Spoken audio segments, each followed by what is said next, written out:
Commission meeting. My name is Cheryl Cook. I'm the Deputy Secretary for Marketing. I'll start by acknowledging that we did have an executive session this morning. And let me just confirm that we have complied with all requirements of the Sunshine Act for this meeting today. Note for everybody who's used to seeing a court reporter over here in these chairs that we're doing that remotely today due to unforeseen circumstances, but we will have a transcribed version of today's proceedings available in the future. Start with the minutes from November. Yes, let's do the roll call first. All right, on behalf of the Madam Chairwoman, quick roll call. Commissioner Brennheiser. Here. Commissioner DeBonda. Here. Commissioner Egloff is absent today. Commissioner Ellis. Commissioner Jones. Commissioner Lark. Commissioner Lark. Commissioner Rogers. Commissioner Ruddy. Here. Commissioner Sweeney. Here. Commissioner Lark. I'm sure he'll be back on.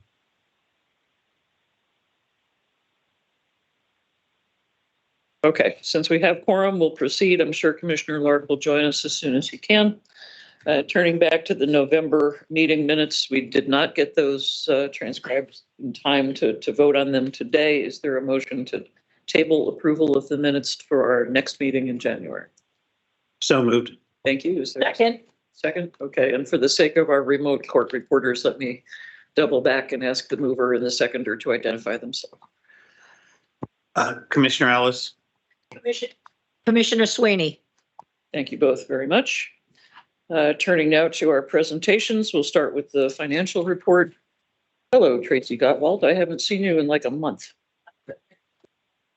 I was out being grandma, so I'm back for a while. Starting with the racing fund balance for the end of November. Oh, I'm sorry. Tracy Gottwald, TRACEE-GOTWALT. Starting with the beginning balance for the month of November is $5,816,000. Revenue for the month was $728,000. Expenditures were $922,000, bringing the ending balance to $5,623,000.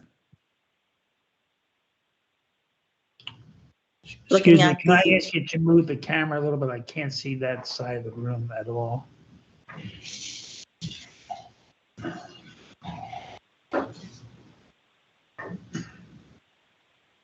Where I was able to see the other way.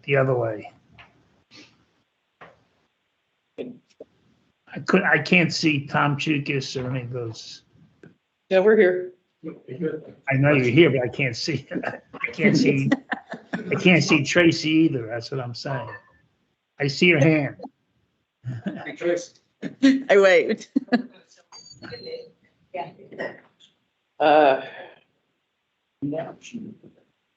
Yeah, that's as good as we can get in the room, Commissioner DeBunda. I don't know if you have the ability to zoom into it.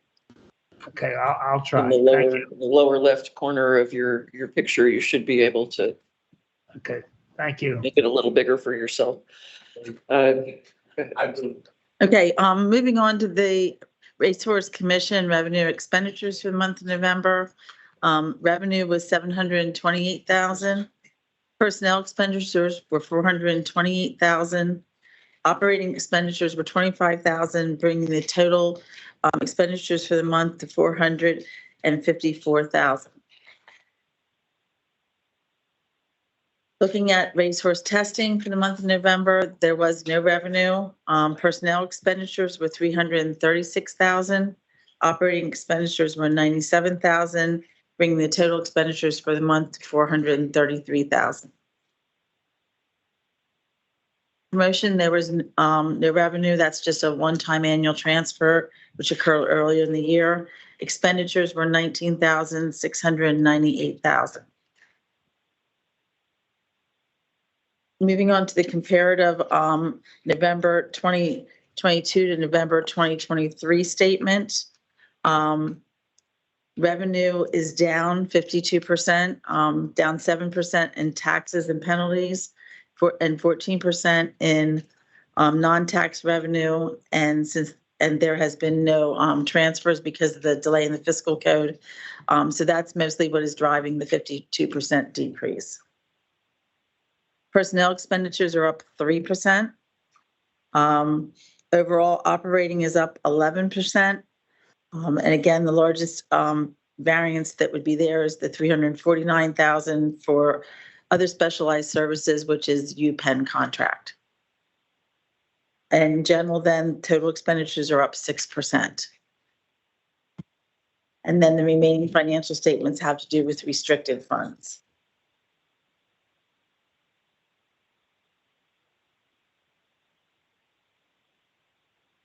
Are there any questions for Tracy? Hey, thank you, and Okay. happy holidays to everyone. Thank you. Welcome back. I've saved up a whole list of questions for you on other bureaus. That's All right, let's see, where am I? I'm on the SBA marketing. Mike Simpson. Welcome. Good afternoon, Madam Chair, Commissioners, Council, and staff. My name is Mike Simpson, MikeSimpson, and I'm joined today by Stu Kirschenbaum and Ashley Eisenbiel to present the update for the Standardbred Breeders Marketing Plan. We're going to start with Stu, who is remoting in over on the screen there. Well, thank you, Mike, and good afternoon, everyone, Madam Chair, Commissioners, Council.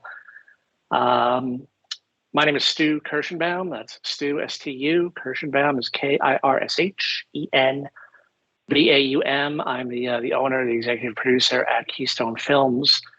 One quick little side note, up until about this time of day yesterday, I had every intention of being there with you in person, as I normally am for these presentations. Unplanned visit to the eye doctor took care of that. So they don't want me driving any significant distance for a few days. Hence, I'm here on Teams. So again, I apologize for not being there in person. As for the presentation, our work with the Standardbred Breeders Association of Pennsylvania is largely about building their brand and enhancing their image by speaking to the standardbred industry and by underscoring Pennsylvania's place at the very top of this industry, and by speaking to the public, particularly in central Pennsylvania, to make them aware of both the prestige and the benefits, such as job creation, economic impact, among others, that this region derives from the strength of Pennsylvania standardbred breeding. Now, since we last reported to you in November of last year, Keystone Films has done the following on behalf of the standardbred breeders. We've continued our robust broadcast and digital marketing and advertising campaigns. We have boosted their social media platforms, and we've maintained our daily management, hosting, SEO, and security for the Standardbred Breeders of PA's website. Now, this coming spring, Keystone Films will once again produce video shoots at Hanover Shoe Farms, Diamond Creek Farm, and Vauqueray Farms. 6 years of French between college and high school, and I still can't say a damn word. Vauqueray Farms. Additionally, this past June, we had a Keystone Films video crew at Diamond Creek Farm for their open house. And Nicole, if we could play that first video now, please, the Diamond Creek open house.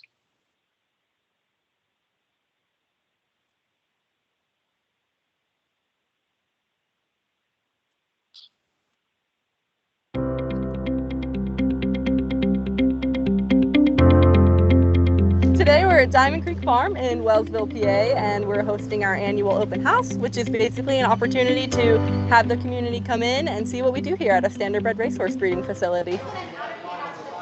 This is the company's 6th annual open house, so it started as a way to open the doors to a community, and it was a little bit smaller at the time, but every year we're increasing by a few hundred people, and it's really grown, and we have all kinds of new things happening every year, and it's just crazy to see what it was originally and how big it is now. For our breeding season, it's mainly from January all the way to July. Our busiest time is April and May.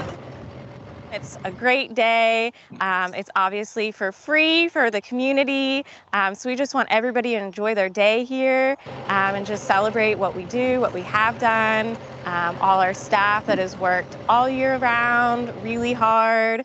So we just want to celebrate that and share it with the community. Last year's open house, we had about 600 people, so we're hoping for a lot more this year. And while people are here, they can expect to do a lot of fun things. We've got live music. Of course, the horses are here and want all of your attention. We have a lot of demonstrations, the stallion collection, the stallion showcase, and a pregnancy scan. Last year is our first year having a stallion showcase where our stallion handlers make our stallions look beautiful, bring them out, show the public. We're going to do that again this year and just make it bigger and better and really fun and really show off those stallions. Folks, that is Sweet Lou in the flesh.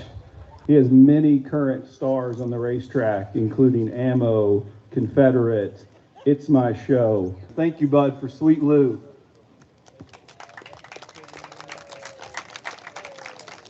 This is a great day for the families. They get to come close with the horses, meet them, pet them, ask our staff questions and get to know the horses. And we really enjoy sharing that passion with the public.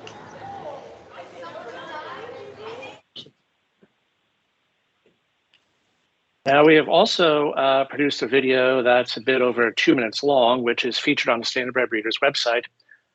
It emphasizes Standardbred breeding's job creation, as well as the love, the care, the devotion you see every day from everyone who works with these magnificent horses.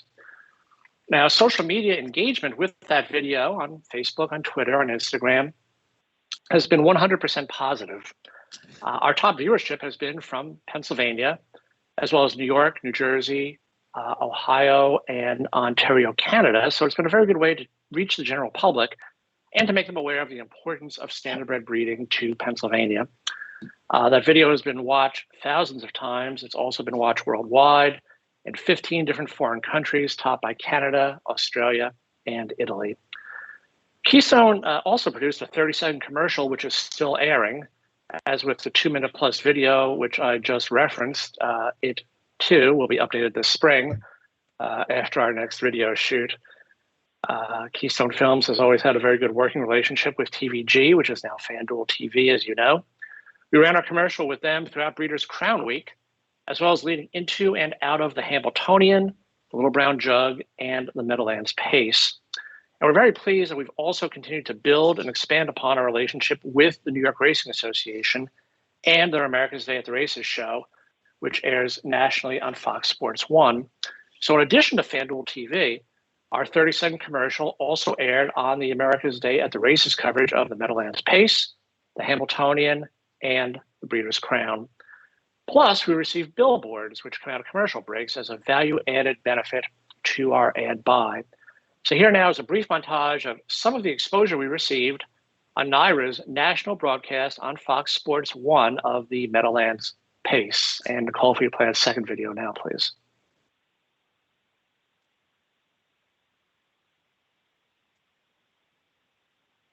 Confederate, much the best in the Meadowlands Pace. He delivers and does so in a big way. We'll bring you prices, reactions, and more after this on America's Day at the Races. Stay with us.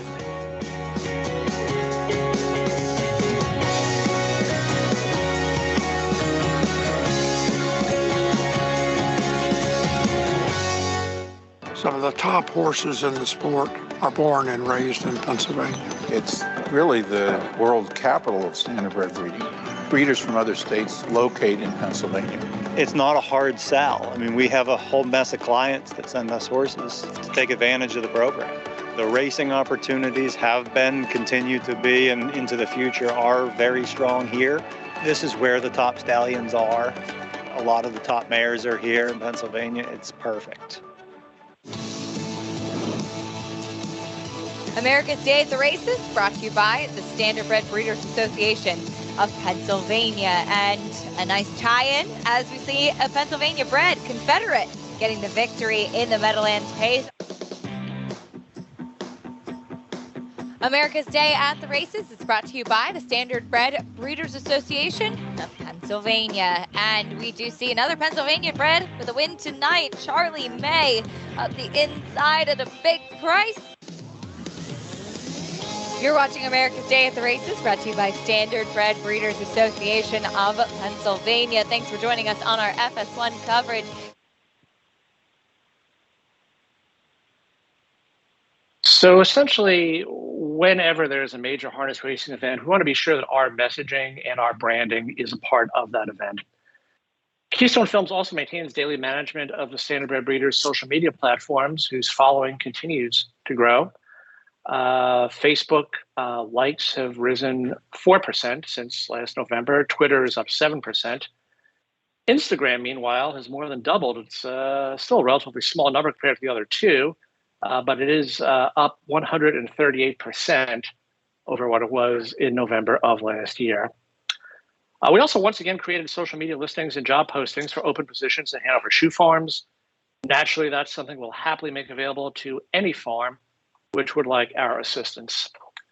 Finally, along with our partners over at Ethic Advertising, Keystone Films manages daily content, hosting, security, and SEO for the Standardbred Breeders website. If you haven't visited there yet, please, we invite you to check it out, standardbredbreederspa.com.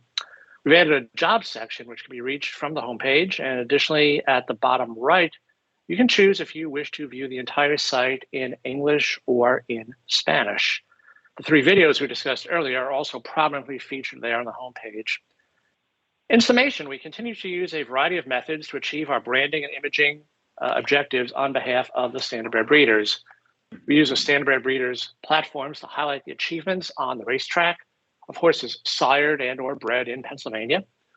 We want to continually ensure that the Standardbred Breeders message resonates with the industry, and we'll make ongoing use of a variety of initiatives, as we've discussed, so that all Pennsylvanians can take pride in the many great things that Standardbred breeding brings to the state. That's all I have for you today. Merry Christmas, Happy Holidays, Happy New Year, and happily answer any questions you may have. Thank you.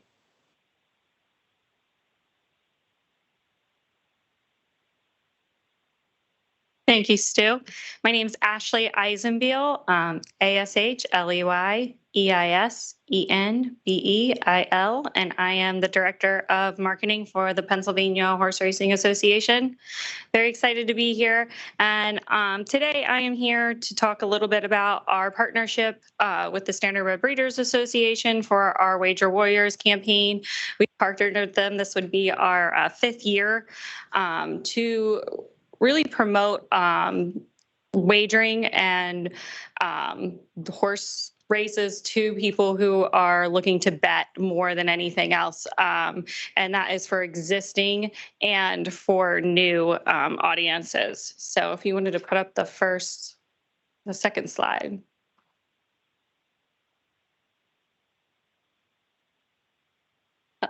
Yep, second one is perfect.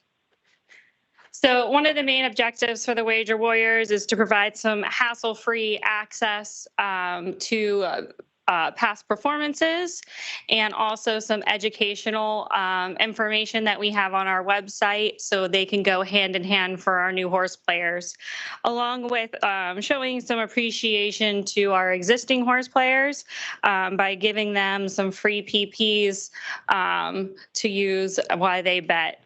Those are very great incentives to bet on Pennsylvania races for our current horse players.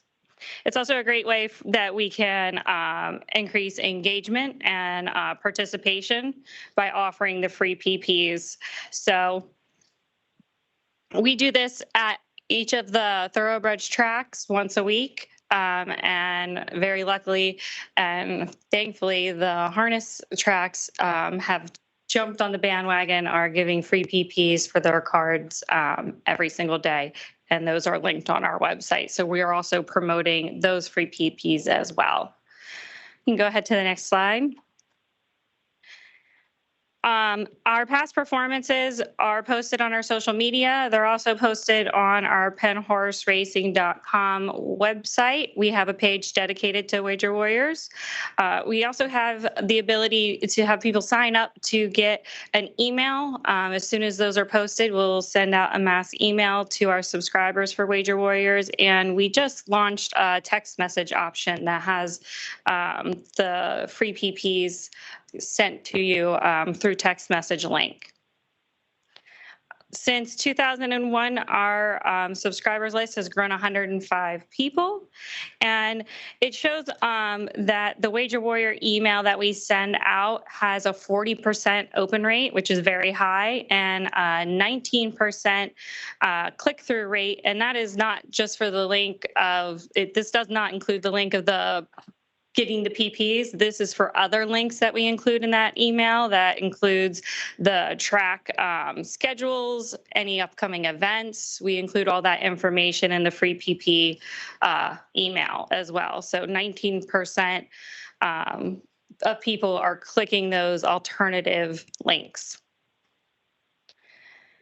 And this last year, we were able to offer 58 thoroughbred race dates, free PPs. Like I said, the harness tracks offer their live race cards all of 2023.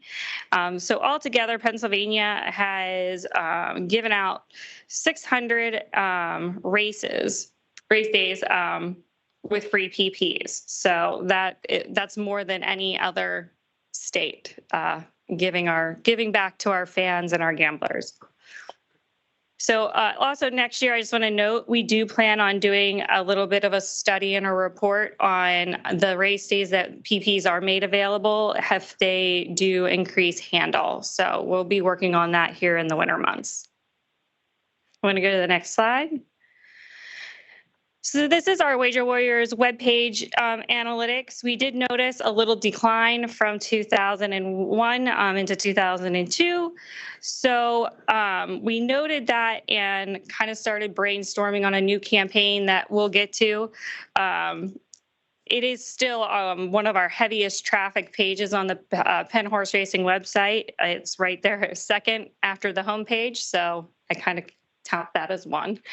But we are super pleased to say that since we've launched a new campaign promoting Wager Warriors from July 1 until this morning, we've had over 10,000 views on the Wager Warrior page. So that has seen a 43% increase in traffic in the past 6 months since we've launched this new campaign that we're going to show to you here shortly. You go to the next. So a part of our engagement with the Wager Warriors with fans, Dawn Almock hosted some educational Facebook Lives where she brought on a lot of industry experts and industry notables to discuss various topics about horse racing in Pennsylvania. And this year, we also launched a Kentucky Derby webinar. It went up with everybody had just great reviews. We had an outstanding 105 people sign up, 60 people logged on for the live webinar participation. And we did send out a form for everyone that participated to give us their feedback, and we received a lot of great feedback and definitely heard what the fans want. They want more educational webinars like this, so we do plan on doing that. You want to jump to the next slide? And this just shows you, if you have the deck, you can find all of the Facebook Lives that we did this last year on our YouTube page, as well as on Facebook, along with that Kentucky Derby webinar. I do want to note, before I go into the next part, that we did see a decrease in the viewership with the lives, and that's honestly because of the algorithms have changed on Facebook. Organic posts are not getting the viewership, especially for businesses that I have in the past. They kind of get parried, and that is because Facebook wants you to pay for the views.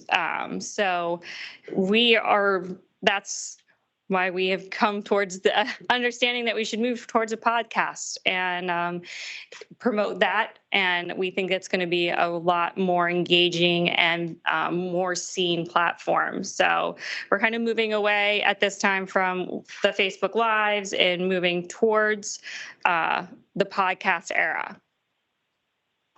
All right, going to go to the next page. And here's some visuals of the Wager Warrior campaign that we had developed here this summer. We took a look at what advertisement that is out there in the horse racing world, and it seems to be very repetitive. Yes, we know horse racing is exciting and thrilling, but a lot of the same words are being used, a lot of the same visuals, thundering of hooves, which is wonderful, but we really wanted to gain people's attention and kind of make a little buzz around it. So we went with this campaign and we gave the Wager Warrior an actual character. We're going to show you a couple of the commercials here. But we kind of played off the win big and it's a little tiny jockey, things like that, playing on words and visuals as well. I also want to note in these commercials, we did not pay any professional actors. These are all people in the industry.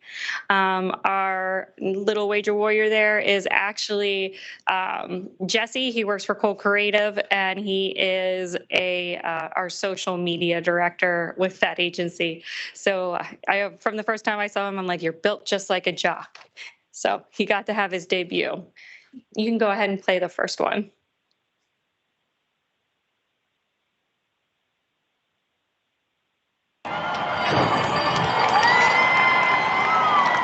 What's that? It's a bird. It's a plane. It's the Wager Warrior. If you guys would just check your email, I wouldn't have to fly all the way over here. I sent you free past performances. Oh yeah, they're right here. I didn't get anything. Where do I sign up? Go to penhorseracing.com/wagerwarriors to stay ahead of the pack. Which reminds me, gotta run.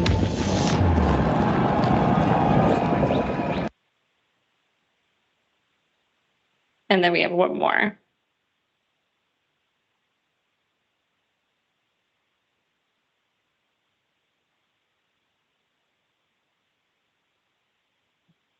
For years, the Wager Warrior has protected our tracks. Now he's on a mission to help his fellow warriors win big. Let's see how it's going. Boats Rockin' has been having a good run. He's definitely gonna show. Should I risk it on the win? Hey you, over here. No, down here. Check out the past performances. I've sent them to your email. I was just trying to help. Go to penhorseracing.com/wagerwarriors to get your past performances today. So that's just the first phase of the Wager Warrior. We wanted to see how it would be received because there isn't really any kind of advertising in the industry out there like it. So far, we've got lots of positive feedback. People really seem to enjoy it, and we're excited to kind of develop it out more. The goal is here in the spring and summer to have a harness driver Wager Warrior parody. So please keep on the lookout for that. We're super excited, and I think it makes wagering and horse racing feel a little bit more fun and amusing, not so serious and scary as it can sometimes be perceived. You can go to the next slide.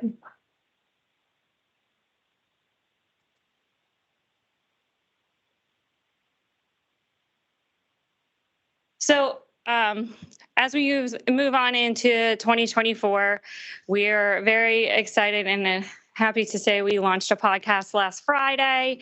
Donnell Mock and myself launched, we are calling it Hot to Trot, and this is not your normal horse racing podcast.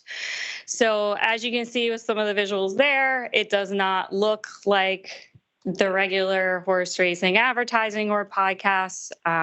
We are giving it more of a feminine feel, but that is not all that it is. We do know that 75% of our followers are female on Facebook and on Instagram. So we do have a strong female following. It's been very well received so far in the past week.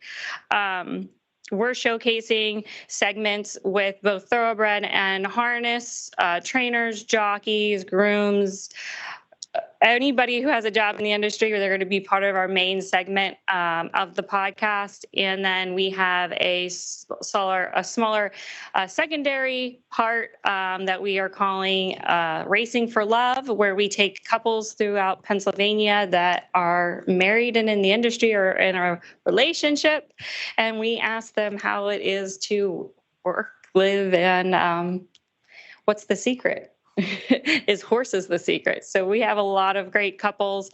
Heather Wilder and Mike Wilder were on our first episode, and the next one launches this Friday. So please stay tuned to that. You can find the Hot to Trot podcast on Spotify, Apple Podcasts, Google Podcasts, and it is also on YouTube.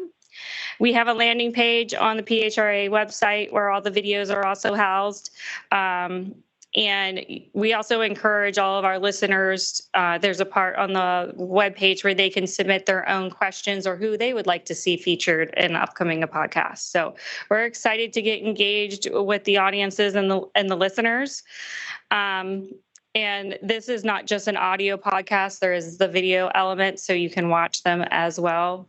So it's been really fun getting this all together, shooting podcasts all next week between Christmas and New Year's. So we'll have nice, fresh content coming soon. If you just want to show the intro video, we've been running ads. Get ready to experience the excitement of the racetrack, thundering into your speakers with grace and style. It's Hot to Trot. Host Ashley Eisenbiel and Dawn Elmock, your racing and pop culture gurus from the Pennsylvania Horse Racing Association, brings you the hot topics, funny commentary, interviews, and much more.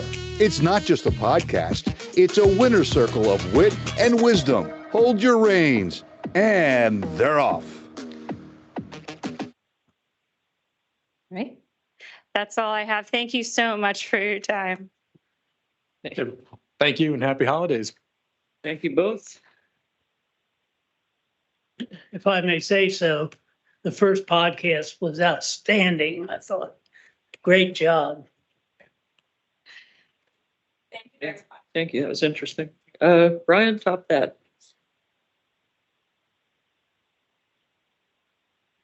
You have a song and dance routine, something? My segment will be called Slow to Go. My name is Brian Sanfratello, BrianSanfratello. Today I'm here to go over our 2024 operating budget, just to give you a little idea of where we've been with this. The PHBA board had unanimously approved the budget. It goes on to the Breeders' Fund Advisory Committee, which is made up of Commissioner Jones and the president and vice president of the PHBA, Greg Newell and Doug Black, and then alternating horseman people. So this year it was Todd Mostoller from the HPBA, and it was David Asajnik from Parks Racing. So next year those people will flip, and it will be Eric Johnston, and it'll be Jeff Matty. Okay. So I passed out a memorandum to you, which went through the budget itself. I think probably the easiest thing to do is to go to the budget itself, the 3 pages. Page 1, and then you can ask questions along the way. You don't have to wait till the end. Basically our expenses are reimbursed 2 ways. The 95% reimbursables, which is page 1, and the 100% reimbursables, which is page 2. So if you look at the 95% reimbursables, And the first category is personnel. Now, as far as the executive secretary and the office staff, the increase is approximately 3.65%, and that is goes along with the cost of living. Payroll taxes, the next category is just a ratio of the budget last year for staff and this year. So that goes from 37,000 to 38,000. Health insurance benefits up a little bit from 73.5 to 76,000. And retirement benefit plan goes from 63,000 to 80,000.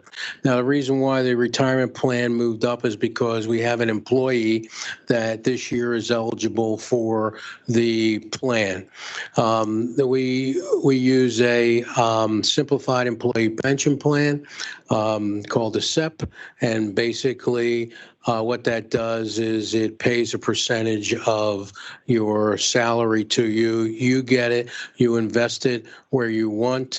The only thing we require is show that it was deposited into a simplified employee retirement plan.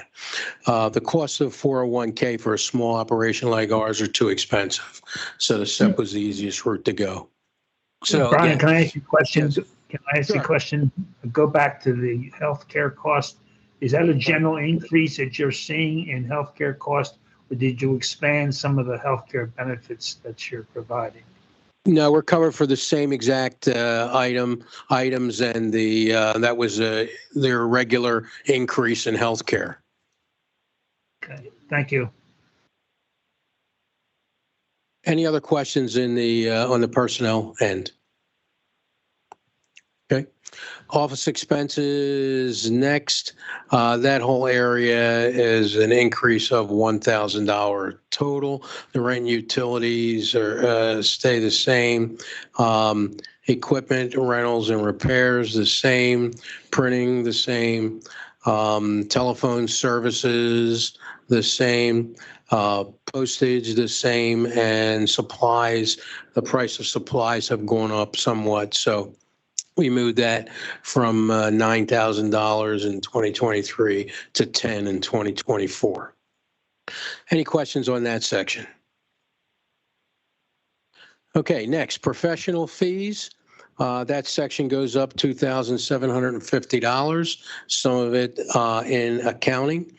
Not much, but 17,250 to 18. Insurance section from 8,000 to 8,500. Payroll services from 4 to 5, and auditing from 10.5 to 11. Any questions on that? Okay, the very last section is our board meeting expenses, and we'll keep that at $6,200. So the total increase for the 95% reimbursables is 43,314, or approximately a little over 5% increase. Page 2, 100% reimbursables. Now, this is going to stay exactly the same as last year, except for one category. So if you have any questions on that, as soon as I'll do the other category at the bottom, and then I'll be more than happy to answer any questions on that. The other category, last year, we asked for $50,000 for plus vital research. We had all of our horses tested for certain genes and inbreeding.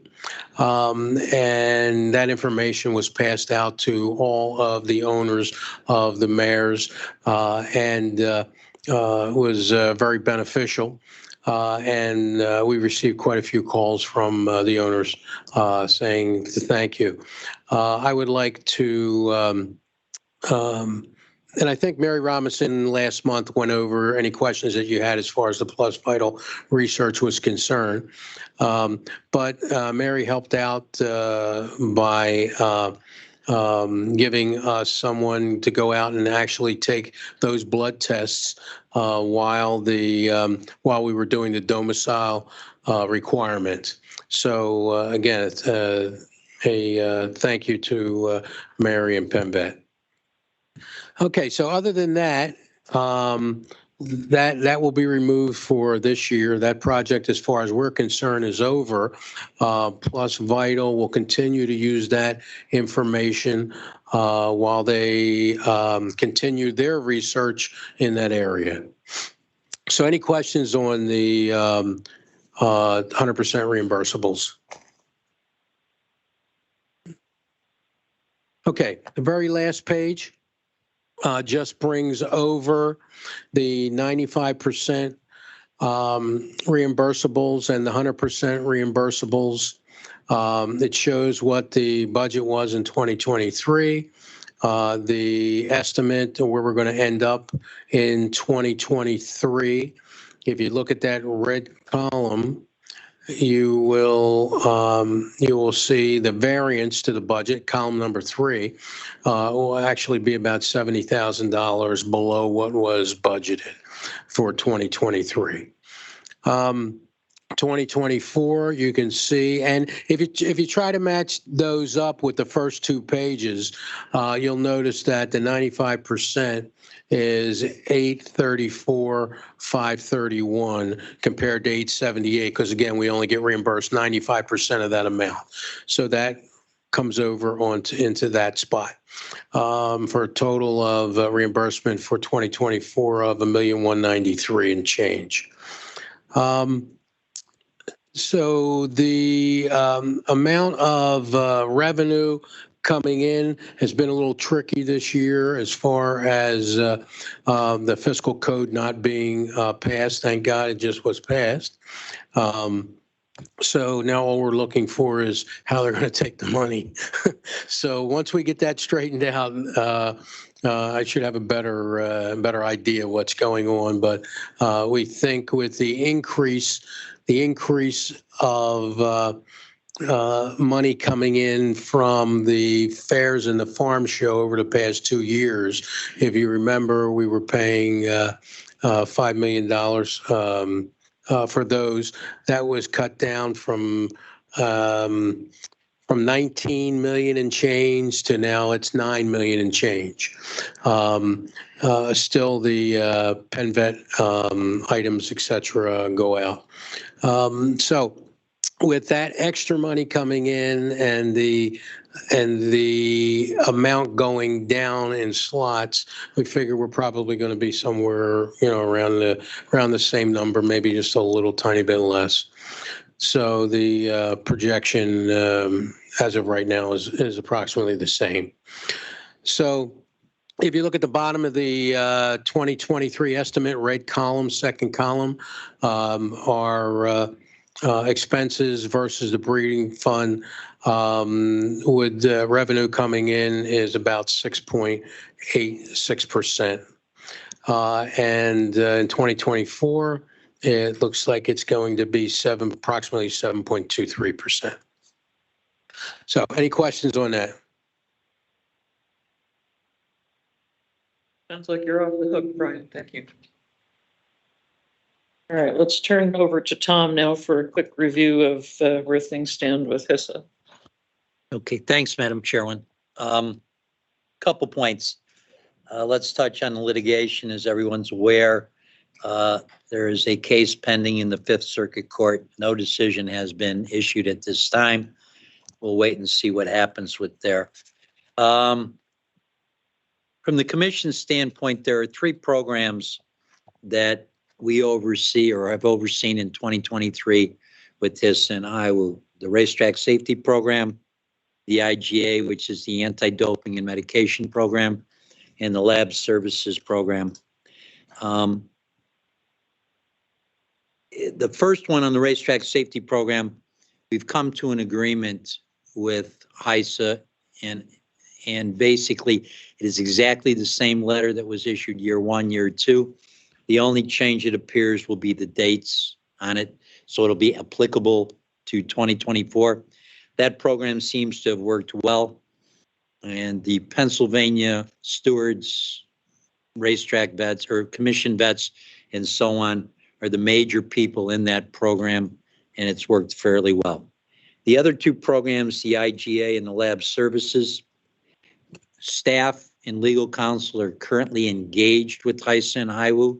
We're proactively seeking an arrangement that works for 2024. We're not there yet, but we'll continue to work with them. We have a series of calls coming up. And that's, Madam Chair, where we are right now. Thank you, Tom. Any questions? All right, staying with you then, Tom, we'll just move into the administrative actions section. Madam Chair, we seek a motion to approve the commission's determination regarding HISA's assessment process. Yes, so Madam Chair, I'd like to make that motion. I move that we direct the Thoroughbred Bureau Director and staff to execute the 2024 Racetrack Safety Program Letter of Intent, and then to continue to finalize the 2024 first amendum to the 2023 Intergovernmental Agreement and the 2023 Lab Services Agreement to be ratified at an upcoming commission meeting.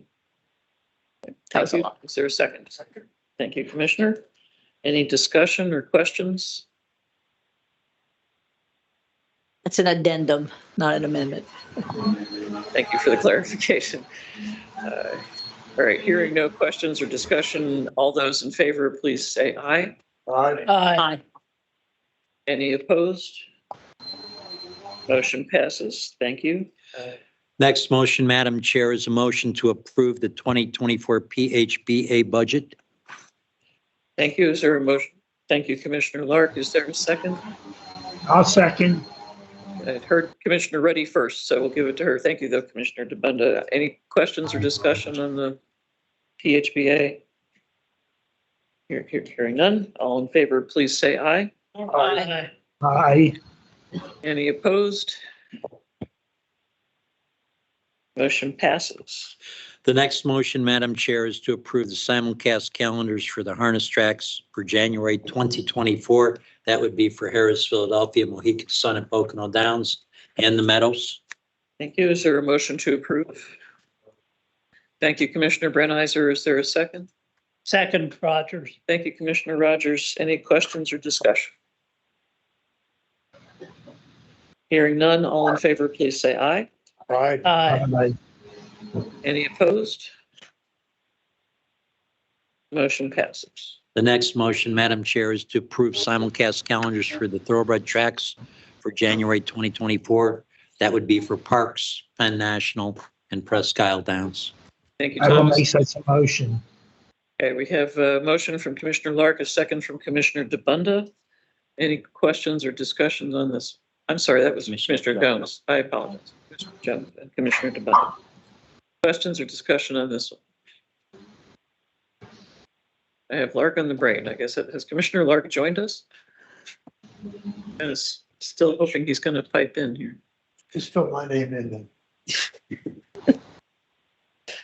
All right, all in favor, please say aye. Aye. Aye.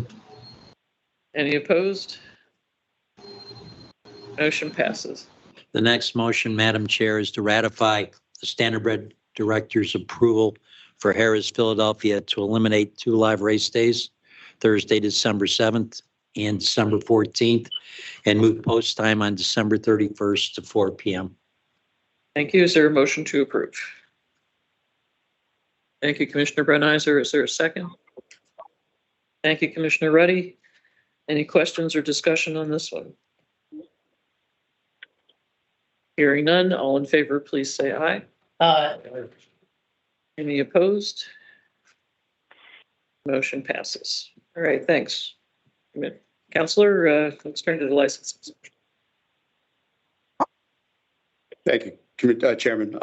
Commissioners, what we have before us is the last SPMO application and another vendor renewal As I've done with in October and November, I'll read one order, and fortunately, it only applies to one particular entity, and then I will read the vendor renewal as well, and that'll apply to that specific entity.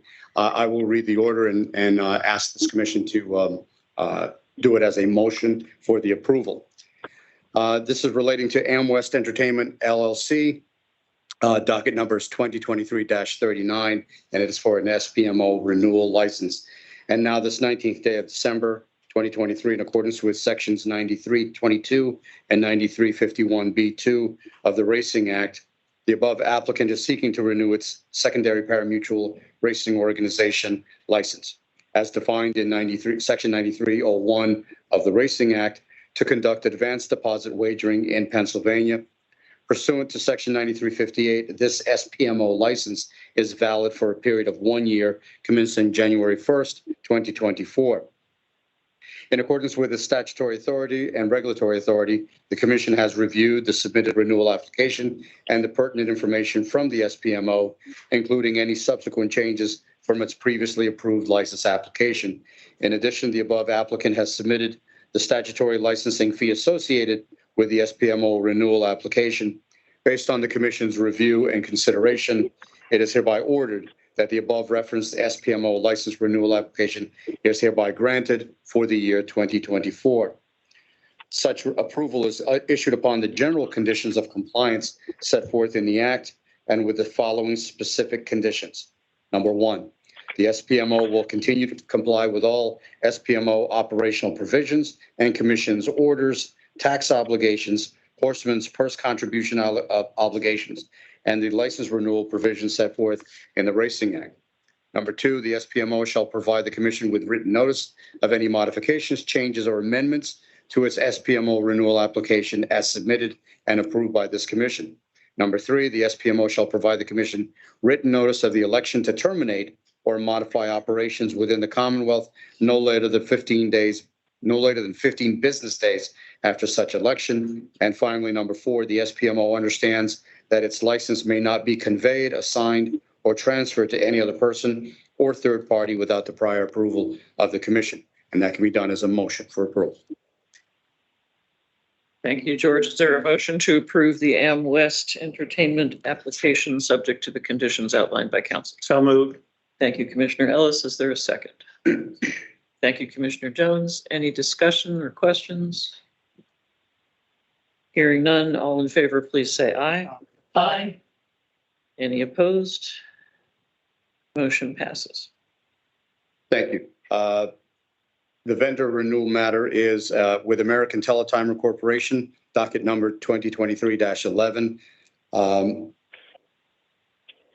The following would be the conditional approval order. That is what we will be seeking. Now this 19th day of December 2023, in accordance with section 9351B1 of the Racing Act, American Teletimer Corporation was granted a racing vendor license renewal effective January 1st, 2023 until December 31st, 2023. American Teletimer submitted its 2024 racing vendor license renewal license application and the applicable statutory fee on or about November 17th, 2023. In accordance with its intervention regulations, the Commission at its November 29th meeting properly provided notice to the general public of American Teletimer's submission. The 30-day intervention period set forth in Rule 179.17 of its regulations has not yet expired. As a result of American Teletimer's late submission, the Director of Licensing and the Office of Chief Counsel are still presently finalizing their review of American Teletimer's 2024 application. To avoid any consequences to the licensed racing facilities, the Commission hereby grants temporary conditional approval of American Teletimer's 2024 racing vendor renewal license application pending a final review and order at the Commission's January 30th, 2024 meeting. That could be done as a motion. Is there a motion to approve American Teletimer's vendor renewal application? So moved. Thank you, Commissioner Sweeney. Is there a second? Second. Commissioner Ellis and Freddie simultaneously. Any questions or discussion on this one? Hearing none, all in favor, please say aye. Aye. Aye. Aye. Any opposed? Motion passes. Thank you, Madam Chair.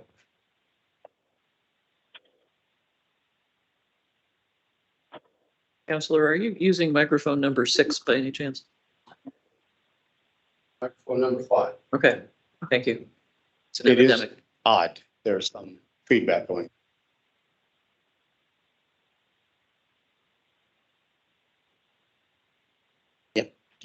Madam Chair, we'll go to the industry reports. Again, I just remind everybody for the benefit of the court reporter to please spell your name when called on. We'll start off with the Meadows and Scott Lisha. Scott? Hi, Scott Lisha, SCOTT, Lisha, LISHIA, Director of Racing. Thank you, Tony, Madam Chair, members of the commission. Just finishing up the year here with 3 days of racing this week. We'll come back again next week and 3 more days, and then we'll see everybody in 2024. Nothing really to report, just would like to wish everyone happiest holiday season and a healthy and safe new year. Thank you. Okay, thank you, Scott. We'll go to Pocono and Mike Sullinger. Mike? Thank you, Tony. Commissioners, it's Mike, M-I-K-E, Zullinger, Z-U-L-L-I-N-G-E-R. I have no report this month, and like Scott, I'd like to wish everybody a happy holiday season and a safe new year. Thank you. Okay, thank you, Mike. We'll go to Harris and Barry Brown. Barry? Thanks, Tony. Barry Brown, B-A-R-R-Y-B-R-O-W-N, Director of Racing. Just wrapping up 2023, 4 racing days left, the next 2 weekends, and then we'll see everybody again in April. And I, like the other gentleman, want to wish everyone happy holidays. Thank you. Thank you, Barry. We'll go to Parks and Joe Wilson. Joe? We have Joe. Yeah, hey, thanks, Tony. Dave's on. He's going to give a report. Thank you, Joe. This is David, D-A-V-I-D, last name Osajanak, O-S-O-J-N-A-K, Parks Director of Racing. Thank you, Tony, Secretary Redding, Commissioners, and Tom for giving me the opportunity to speak with you. We at Parks are looking forward to wrapping up another successful year. We'll be closing out with a bang. Next Wednesday, December 27th, will be our last day of live racing. On our last day, we will have 2 $200,000 stakes races. The Misbehavior for 2-year-old fillies, which are PA bred and PA sired, going 1 mile and 70, and the Wait For It stakes for 2-year-old PA bred and PA sired boys, going 1 mile and 70. We at Park are looking forward to a great 2024. In 2024, we have some changes coming up. We have adding a few more Saturdays, so fans of racing can come out and watch our exciting product. In 2024, we had made some changes to our condition book, at least for the January condition book. After consulting with the breeders, and we are adding the PA bred claiming races in the January condition book. The PA bred horses in the open claiming races will be running for anywhere between 20 and 25% more than the open horses. So, for example, a Kentucky open claiming race of $40,000 for, say, a Kentucky bred horse in there will be running for $40,000. A PA bred in there will be running for $50,000. This is one way to help the breeders and owners of PA breds recoup some of the costs they pay in getting horses to the races. And when they buy horses at auction, PA breds usually sell for a premium because of the wonderful PA bred and bonuses and program we have in this state. In addition, we have other exciting things on the drawing board for the next year that we're working on and hope to roll out over the course of the year. We at Parks Racing want to wish everyone a happy holiday season, a Merry Christmas, and a new year filled with good health, friendship, and peace. Thank you. Okay, thank you, David. We'll go to Eric Johnson, Penn National. Eric?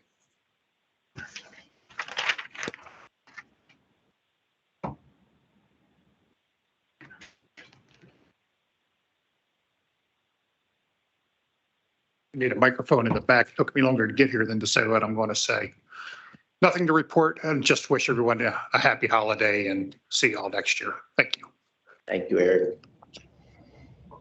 We'll go to Presque Isle, Matt Ennis. Matt? This is Matt, M-A-T-T, last name Ennis, E-N-N-I-S. Quiet. We closed our backside just prior to Thanksgiving, winterizing our barns for the upcoming season in March, April. And like everyone else, like to wish everyone happy holidays and look forward to bringing the horsemen back come March, April. Thank you. Hey, thanks, Matt. We got both Mike and Sam here. Who's it going to be? Mike from the PHHA?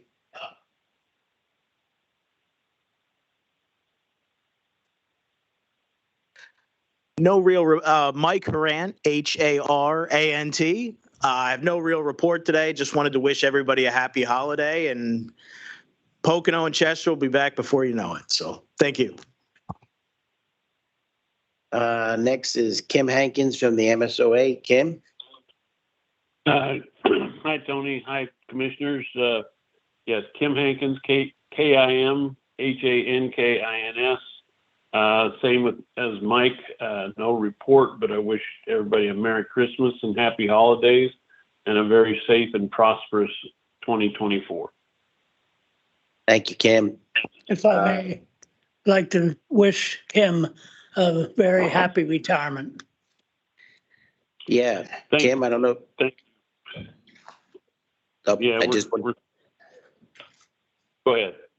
I was just going to say, I just want to make sure you heard what Ed said. And on behalf of myself personally and the commission, and I know I said this last month, you will really be missed. And I hope you're not a stranger and you stay involved and you're still around, because we need people like you in harness racing. Your fairness, you're open-minded, and you're just a genuine person who tries to do the right thing all the time. So my experience, Kim, I value our friendship and relationship, and I wish you the best in retirement. Kim, this is Commissioner DeBunda. It's been a pleasure working with you through all these years. I agree that we don't want you to be a stranger. Thank you. Thank you so much to all of you. I appreciate it. And I'll be around for a while. So hopefully longer than we're looking at. But anyway, thank you so much for your kind words. We're going to hold you to that now, Kim. So thanks, Kim. Todd, do you have anything? Todd Mosteller? No report. Okay. Jeff Matty? Jeff from the PTHA. Jeff, you on? Yeah, thanks, Tony. Madam Chair, Commissioners, Jeff Matty, M-A-T-T-Y. Kim, happy retirement. We wish you well. And all the commissioners, Madam Chair, Happy New Year, Merry Christmas, and I look forward to 2024. Thank you. Thanks, Jeff. Okay, Mike or Jim, now you're up. Okay. Thanks. Brian? Okay.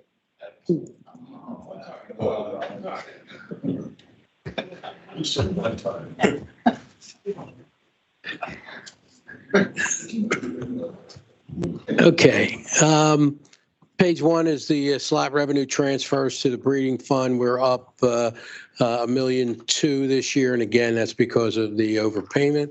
As soon as we figure out how they're going to pay out, or we're going to have to pay that money, we'll adjust that. We have a copy of the Thoroughbred report for January. That's enclosed. I handed out a glue tip, which was on all of the Blood Horse magazines in December. So what they do is they just glue that little spot there onto the front of the magazine. there's a barcode on there. If you scan that barcode, you'll get the new 2024 stallion directory. When you get a chance, look through. We have 5 new stallions coming into Pennsylvania. The other side of the card is the stallion auction, which takes place January 15th to the 21st. And as David said, we're having the final leg of our PA sired series, PA bred PA sired series on the 27th with 2 $200,000 PA sired PA bred races. Any questions?